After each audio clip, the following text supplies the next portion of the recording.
your CIGTV News Update, I'm Donna Bush. Minister for Home Affairs, the Honorable Tara Rivers, has been revisiting various departments under her ministry. She recently met with officials and staff from the Department of Community Rehabilitation to hear more about their projects, which have been made possible by receiving additional resources and funding, and to get an update on ongoing work. For example, one of the events that I actually recently participated in giving some remarks with the Women's Empowerment Workshop that they're actually running in the prison itself, as opposed to just being available to those ex-offenders who are now back into the community.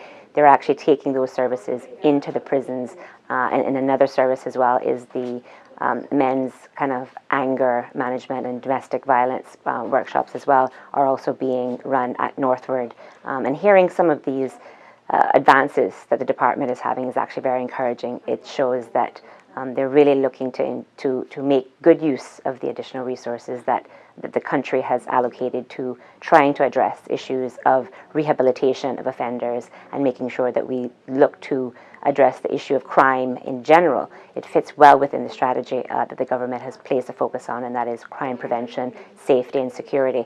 And so looking to see how those synergies are growing between the Department of Community Rehabilitation and the Her Majesty's Prison Service as well is very encouraging, because that is totally within the realm of what we want to happen, the kind of holistic approach to addressing the concerns of those who may be offenders or soon to be ex-offenders who have come out into the community and now need to learn to have the skills to reintegrate into society as a productive member of society. Meantime, Director of the Department of Community Rehabilitation, MALICE, says they appreciate the support given by the minister and the ministry. The minister, despite having a very hectic schedule, has made herself very available to us, as has the Chief Officer and Deputy Chief Officer, and they have been involved in attending even our Female Empowerment Services workshop that we recently held at Her Majesty's Prison, Fairbanks, for our female prisoners. They have attended wherever they can to show their support and to get information out to the media to show the good work that this department is doing. Part of our development of our business plan, of course, incorporated the Deputy Governor's strategic plan for a world-class civil service. And going hand in hand with that, some of the key things that we want to prioritize are customer service. And of course, our customers are a little different than the usual customers, so our customers are offenders. But our focus certainly is on increasing the level of supervision for our clients, ensuring that the services that they are obtaining here within our department are effective, that we are giving them opportunities to make changes in their lives for the better. And so that really is where we're placing our focus on.